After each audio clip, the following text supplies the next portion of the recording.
Hello guys, welcome back to our channel. ഞങ്ങളുടെ ഇന്നത്തെ വ്ളോഗിലേക്ക് എല്ലാവർക്കും സ്വാഗതം. എനിക്ക് തോന്നുന്നു ഞങ്ങൾ മുന്നേ ഒരു വ്ളോഗ് ഇട്ടത് ഏകദേശം ഒരു 2 മാസം മുന്നെയാണ് ലാസ്റ്റ് വ്ളോഗ് വരുന്നത്. അത് ഞാൻ എൻ്റെ കൊളീഗ്സുമായിട്ട് ഹോസ്പിറ്റലിൽ വെച്ചൊരു 1 ഡേ ടൂർ പോയിട്ടുണ്ടായിരുന്നു. അതായിരുന്നു ഏകദേശം ഒരു 5 മിനിറ്റ് 6 മിനിറ്റ് ലെങ്ത്തുള്ള വീഡിയോ. അതിനുശേഷം ഒരു വ്ളോഗ് എടുക്കാനും അപ്ലോഡ് ചെയ്യാനും പറ്റിയിട്ടില്ല. നമ്മൾ യൂഷ്വലി ഷോർട്സ് ആണ് ചെയ്യുന്നത്. നമ്മളെ ചാനൽ കാണുന്ന എല്ലാവർക്കും അറിയാം. അപ്പം നമ്മുടെ ഒരു ചാനലിൽ ഏകദേശം ഒരു 5-മത്തെയോ 6-മത്തെയോ വ്ളോഗാണിത്. നമ്മളിന്നൊരു വ്ളോഗായിട്ട് പോസ്റ്റ് ചെയ്യാമെന്ന് വിചാരിച്ചു. ഇത് ഞങ്ങൾ പോകുന്നത് ഒരു സ്പെഷ്യൽ സ്ഥലത്തേക്കാണ്. എന്ന് വെച്ചാൽ നമ്മുടെ വീട്ടിൽ നിന്ന് ഒരുപാട് ലോങ് അല്ലെങ്കിലും കുറച്ച് ലോങ് ആണ്. കറക്റ്റ് സ്പോട്ട് വരുന്നത് ഉള്ളേരിയിൽ നിന്ന് കുറ്റ്യാടി റൂട്ടിൽ വേളം എന്ന് പറഞ്ഞ സ്ഥലത്താണ്. ഒരു അഗ്രി പാർക്കാണ്. കറക്റ്റ് പറയുകയാണെങ്കിൽ ഒരു കംപ്ലീറ്റ് ഗ്രാമീണ പ്രദേശമാണ്. കാണാൻ നല്ല അടിപൊളി സ്ഥലമാണ്. ആ പാർക്കിൻ്റെ ഒരു പ്രത്യേകത അതിൻ്റെ ആംബിയൻസ് തന്നെയാണ്. കാരണം നമ്മൾ ഒരു പുഴയുടെ സൈഡിലായിട്ട് ഇവർ പാർക്ക് സെറ്റ് ചെയ്തേക്കുന്നത്. അപ്പം അതിൻ്റെ ഒരു വിശാലതയും ഭംഗിയും ഒരു ക്ലൈമറ്റും എല്ലാം തന്നെ നമുക്ക് ഭയങ്കര ഇഷ്ടപ്പെടും. എല്ലാവർക്കും ഇഷ്ടപ്പെടും. എനിക്കൊന്ന് കോഴിക്കോട് ഉള്ള ഓൾമോസ്റ്റ് ആൾക്കാരെല്ലാം പോയിട്ടുണ്ടാവും. ഇനി പോകാത്തവരാണെങ്കിൽ അറ്റ്ലീസ്റ്റ് വീഡിയോയിലെങ്കിലും കാണാണ്ടിരിക്കില്ല. ഇൻസ്റ്റാഗ്രാമിൽ യൂട്യൂബിലൊക്കെ ആയിട്ട് അങ്ങനെ കണ്ടിട്ടാണ് നമ്മൾ ആദ്യം അവിടെ പോകുന്നത്. എനിക്ക് തോന്നുന്നു അവിടുത്തെ ഒരു മെയിൻ സെൻറ്റർ ഓഫ് അട്രാക്ഷൻ എന്ന് പറയുന്നത് അവിടുത്തെ ബോട്ടിങ് തന്നെയാണ് കേട്ടോ. പിന്നെ ആണെങ്കിൽ അവിടെ സ്വിമ്മിങ് ഫെസിലിറ്റീസ് ഉണ്ട്. ഇപ്പം ഫോർ അഡൽട്ട്സ് ആൻഡ് ചിൽഡ്രൻ അടിപൊളി ക്ലൈമറ്റും കാര്യങ്ങളൊക്കെയാണ്. ഒരു ഈവനിങ് ടൈമിൽ പോകുന്നത് ഏറ്റവും ബെസ്റ്റ് ആയിരിക്കും. ഇതിൻ്റെ എൻട്രി ടൈം വരുന്ന morning 9 AM to evening 9 PM ആണ്. പക്ഷേ ഇപ്പോൾ നോമ്പ് സമയമായതുകൊണ്ട് ഒരു കുറച്ച് നേരത്തെ ക്ലോസ് ചെയ്യും. ഒരു 7 മണിയൊക്കെ ആകുമ്പോഴത്തേനും ക്ലോസ് ചെയ്യും. നമ്മൾ പോകാനും കുറച്ച് ലേറ്റായി. പക്ഷേ ഉള്ള സമയം നമ്മൾ മാക്സിമം യൂട്ടിലൈസ് ചെയ്തു കേട്ടോ. ഇച്ചൂടിൻ്റെ ഫസ്റ്റ് ബോട്ട് യാത്രയാണ് കേട്ടോ. ഇത് അവൾ മുന്നേ ബോട്ട് കയറിയിട്ടില്ല. അപ്പം നമുക്ക് പേടിയൊന്നും ഉണ്ടായിരുന്നില്ല. അവളെ മുഖം കണ്ടാൽ തന്നെ നമുക്കറിയാം. ഇനിയിപ്പോൾ പേടിക്കാനുള്ള ഒരു മിനിമം ബുദ്ധി ആയിട്ടില്ലല്ലോ, ചിലപ്പോൾ അതുകൊണ്ടായിരിക്കാം, പറയാൻ പറ്റത്തില്ല. പക്ഷേ അവൾ നല്ല ഹാപ്പി ആയിരുന്നു. അല്ലെങ്കിൽ അവരിങ്ങനെ പുതിയ സംഭവങ്ങളും ഒക്കെ കാണുന്ന സമയത്ത് അവരെ മുഖത്തുണ്ടാകുന്ന ഒരു സന്തോഷം, ആ ചിരിയും എക്സൈറ്റ്മെൻറ്റും ഒക്കെ കാണുമ്പോൾ നമുക്കൊരു സന്തോഷമല്ലേ. അതുകൊണ്ട് തന്നെ ഏകദേശം അവർക്കൊരു 6 മാസം കഴിഞ്ഞപ്പോൾ തൊട്ട് ഞങ്ങൾ എവിടെ പോയാലും മോളെയും കൂട്ടാറുണ്ട്. ഒക്കെ ഭയങ്കര ഇഷ്ടമാണ് പുറത്ത് പോകാനൊക്കെ. അതൊക്കെ പോട്ടെ, നമുക്ക് കാര്യത്തിലേക്ക് കടക്കാം. നമ്മൾ സ്ഥലത്തിനെ പറ്റി പറയാൻ മറന്നുപോയി. അല്ലെങ്കിൽ ഞാൻ അങ്ങനെ എന്തെങ്കിലും പറഞ്ഞു തുടങ്ങിയാൽ പിന്നെ അത് വേറെ എവിടെയെങ്കിലുമൊക്കെ ആയിരിക്കും. അപ്പോൾ ഈ സ്ഥലത്തെ പറ്റി പറയുകയാണെങ്കിൽ ഒരു രക്ഷയില്ല. ഈവനിങ് ഒരു 3 മണിക്ക് ശേഷം അല്ലെ 2:30-3 മണിക്ക് ശേഷം പോകുന്നത് ഏറ്റവും ബെസ്റ്റ്. അടിപൊളി ക്ലൈമറ്റ്, മഴയൊന്നും ഇല്ലായിരുന്നു, നല്ല ക്ലൈമറ്റ്, അടിപൊളിയായിരുന്നു കേട്ടോ. നമ്മൾ കുറേ ഫോട്ടോസും വീഡിയോസും ഒക്കെ എടുത്തു. അപ്പോൾ സ്റ്റാർട്ടിങ്ങിൽ തന്നെ ആ കോർണർ കണ്ടോ, ഗ്രീൻ കളർ മാറ്റുള്ളത്. അപ്പോൾ അവിടെ പോകാൻ പറ്റും നമുക്ക് അറിയില്ലായിരുന്നു. പിന്നെ അവിടെ ബോട്ടിലെ ചേട്ടൻ പറഞ്ഞു മുകളിൽ കയറിയിരിക്കുന്നതിന് പ്രശ്നമില്ലാന്ന്. അത് ഞങ്ങൾ മുകളിൽ കയറി. അപ്പോൾ അതിന് ശേഷമാണ് കറക്റ്റ് വ്യൂ കിട്ടിയത്. അടിപൊളിയാണ്. ആ റൂഫൊക്കെ ഒഴിവാകുന്ന സമയത്ത് നമുക്ക് കറക്റ്റ് എല്ലാം കാണാൻ പറ്റും. ആ ഒരു കാറ്റും കാര്യങ്ങളൊക്കെ ആയിട്ട്. നമുക്ക് പ്രൊട്ടക്ഷന് വേണ്ടിയിട്ട് കോട്ടൊക്കെ ഉണ്ടായിരുന്നു. കുഞ്ഞു മക്കൾക്കും കോട്ടുണ്ട് കേട്ടോ. പക്ഷെ അതിടാനുള്ള വലിപ്പമൊക്കെ ഇല്ലാത്തതുകൊണ്ട് നമുക്ക് കോട്ട് കൊടുത്തില്ല. ബോട്ടിംഗ് ഒക്കെ കഴിഞ്ഞാൽ നമ്മൾ മെല്ലെ പൂളിനടുത്തേക്ക് വന്നു. അപ്പോൾ ഏകദേശം അപ്പം തന്നെ 6 മണി ആയിട്ടുണ്ട്. ഞാൻ 1 അരമണിക്കൂർ കൂടെ മാക്സിമം ഉള്ളൂ ക്ലോസ് ചെയ്യാനായിട്ട്.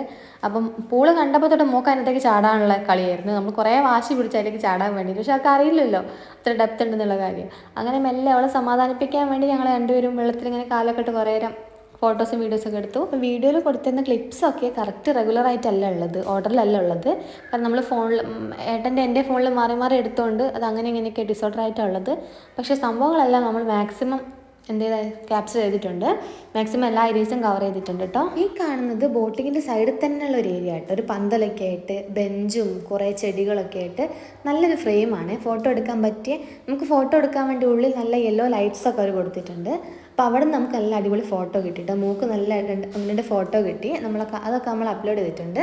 ഇത് ഞാൻ തൊട്ട് മുന്നേ പറഞ്ഞ സ്റ്റാച്യൂസാണ്. ഞാൻ പറഞ്ഞില്ലേ കുറച്ച് ആനിമൽസിൻ്റെ സ്റ്റാച്യൂസ് ഉണ്ടെന്ന്. അപ്പോൾ അങ്ങനെ ഒരു റോ ആയിട്ട് കംപ്ലീറ്റ് കുറേ എണ്ണം വരുന്നുണ്ട്. കുട്ടികളൊക്കെ പെട്ടെന്ന് അട്രാക്ട് ചെയ്യാൻ പറ്റിയ സെറ്റപ്പും കാര്യമൊക്കെയാണ്. പോരാത്തതിന് അവിടെ ചെയറും അല്ലാതെ ഊഞ്ഞാലും കാര്യങ്ങളൊക്കെ അതെല്ലാം നമ്മൾ യൂട്ടിലൈസ് ചെയ്തു. എല്ലാ വീഡിയോ ഒന്നും എടുക്കാൻ പറ്റിയില്ല. അപ്പോൾ അവിടുത്തെ ബെഞ്ചും കാര്യങ്ങളൊക്കെ വരുന്ന കംപ്ലീറ്റ് നാച്ചുറലാണ്. മീൻസ് മുളേൻ്റെ ആ മരങ്ങളൊക്കെ കൊണ്ടാണ് ആ ടേബിളും കാര്യങ്ങളൊക്കെ വരുന്നത്. അതിനിടയ്ക്കൊരു കാര്യം പറഞ്ഞോട്ടെ, നമ്മുടെ ചാനൽ ഇപ്പം ഏകദേശം 6500 സബ്സ്ക്രൈബേഴ്സ് ആയിട്ടുണ്ട്. അപ്പോൾ ഇത് നല്ലൊരു ഹാപ്പിനെസ് തന്നെ കാര്യം തന്നെ ഞങ്ങളെ സംബന്ധിച്ചിടത്തോളം. ഞങ്ങൾ ചെറിയൊരു ക്യൂരിയോസിറ്റിക്ക് വേണ്ടി തുടങ്ങിയിട്ട് ഇത്രയും ചെറിയൊരു ഷോർട്ട് ടൈമിൽ നമുക്ക് 6000 സബ്സ്ക്രൈബേഴ്സിനെ കിട്ടുക എന്ന് പറയുന്നത് ചെറിയ കാര്യമൊന്നുമല്ലല്ലോ. അപ്പം അവരൊക്കെ നമ്മുടെ വീഡിയോ കണ്ടിട്ട് നമ്മൾ സപ്പോർട്ട് ചെയ്യുന്നുണ്ടെങ്കിൽ ഇപ്പോൾ മാക്സിമം പിന്നെ വീഡിയോ ഇടുന്ന നമ്മുടെ റെസ്പോൺസിബിലിറ്റി ആണല്ലോ. ആ രീതിയിലാണ് നമ്മളിപ്പോഴും വീഡിയോ ചെയ്തുകൊണ്ടിരിക്കുന്നത്. പിന്നെ ഞങ്ങൾ വ്ളോഗിലൊക്കെ സംസാരിക്കുമ്പം സൗണ്ട് കൊടുക്കുമ്പോൾ ഞങ്ങളുടെ ലോക്കൽ ലാംഗ്വേജ് തന്നെയാണ് സംസാരിക്കുന്നത്. അതായത് നമ്മൾ വീട്ടിലും നാട്ടിലൊക്കെ എങ്ങനെയാണോ സംസാരിക്കുന്നത് അതേപോലെ. അപ്പോൾ ആ സംസാരമൊക്കെ കണ്ട് ഇഷ്ടപ്പെടുന്നവരായിരിക്കും നമ്മളെ വീഡിയോ കാണുന്നത്. സോ ഞങ്ങൾ ഇനിയും അങ്ങനെ തന്നെയാണ് സംസാരിക്കുക. നമ്മൾ അച്ചടി ഭാഷയിലും സംസാരിക്കുന്നതല്ല, നമ്മുടെ നല്ല സ്വീറ്റ് ലാംഗ്വേജ് തന്നെയാണ് സംസാരിക്കുന്നത്.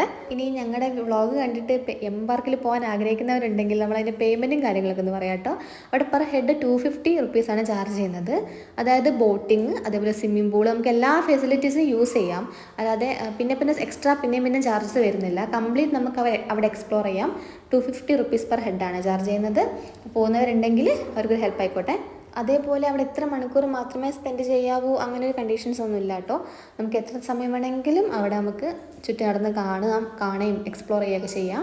അല്ലെങ്കിലും അവിടെ ചെന്ന് കഴിഞ്ഞപ്പോൾ നമുക്ക് തിരിച്ചു വരാൻ തോന്നുകയില്ല, അത് വേറൊരു കാര്യം. അത് നമുക്ക് എത്രത്തോളം ഒരാളോട് എക്സ്പ്ലെയിൻ ചെയ്യാൻ പറ്റുന്ന അറിയില്ല, അത് എക്സ്പീരിയൻസ് ചെയ്ത് തന്നെ അറിയണം. അപ്പോൾ മാക്സിമം എല്ലാവരും പോകാൻ വേണ്ടി ശ്രമിക്കുക കേട്ടോ. അടിപൊളി സ്ഥലമാണ്. ഒരു ചെറിയ ബഡ്ജറ്റിൽ നമുക്ക് ഇത്രയും സംഭവങ്ങളൊക്കെ കിട്ടുന്നത് ചെറിയ കാര്യമൊന്നുമില്ലല്ലോ. നല്ല പീസ്ഫുൾ, അതായത് ഒരുപാട് ബഹളവും കാര്യമൊന്നുമില്ല, ഒരു പീസ്ഫുൾ അറ്റ്മോസ്ഫിയറാണ്. പിന്നെ ആ ബോട്ടിങ് സമയത്ത് നമുക്ക് അവർ മ്യൂസിക്കൊക്കെ പ്രൊവൈഡ് ചെയ്യുന്നുണ്ട്. നല്ല മ്യൂസിക്കൊക്കെ ഇട്ട് എൻജോയ് ചെയ്ത് പോകാം.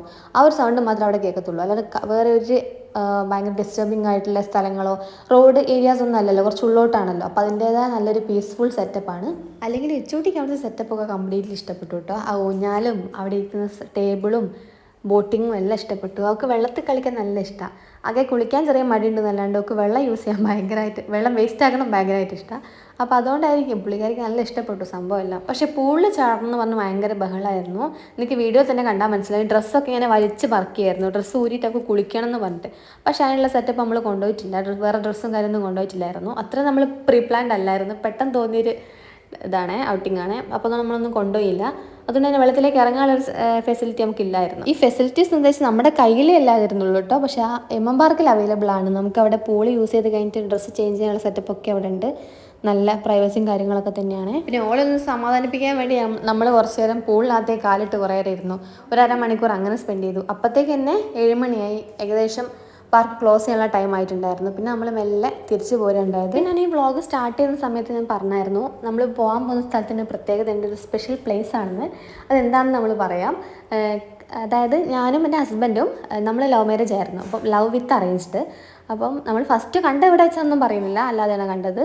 പക്ഷേ നമ്മൾ ആ ഒരു ലവ് ട്രാക്കിലായതിനു ശേഷം നമ്മൾ ഞങ്ങളുടെ പ്രണയം പൂത്തുലഎന്നൊക്കെ വേണമെങ്കിൽ പറയാം, ഈ സ്ഥലത്ത് വെച്ചായിരുന്നു. നമ്മളിവിടെയായിരുന്നു ആദ്യമായിട്ട് നമ്മളൊന്ന് പുറത്ത് പോയിരുന്നത് എം പാർക്കിലോട്ടായിരുന്നു. അപ്പം അതിൻ്റെ കുറേ ഓർമ്മകളും ഒക്കെ നമുക്ക് ഇപ്പോഴും അത് ഫീൽ ചെയ്യാൻ പറ്റുന്നുണ്ട്. അപ്പം കുറേ വർഷങ്ങൾക്ക് ശേഷം നമ്മുടെ കുട്ടീനെ കൂട്ടി ഇവിടെ വരുമ്പോൾ നമുക്ക് കിട്ടുന്നൊരു സന്തോഷമുണ്ടല്ലോ, അത് പറഞ്ഞറിയാൻ പറ്റാത്തതാണ്. അപ്പം നമ്മുടെ ഇന്നത്തെ വ്ളോഗ് ഇത്രയേ ഉള്ളൂ. ഇന്നത്തെ നമ്മുടെ ദിവസത്തിലെ കുഞ്ഞു കുഞ്ഞു വിശേഷങ്ങളൊക്കെയാണ് നമ്മൾ നിങ്ങളായിട്ട് ഷെയർ ചെയ്തത്. അത് തന്നെയാണ് ഞങ്ങളുടെ ഹാപ്പിനെസ്. അപ്പോൾ നെക്സ്റ്റ് നമുക്കൊരു അടിപൊളി വീഡിയോ ആയിട്ട് കാണാം. Till then bye.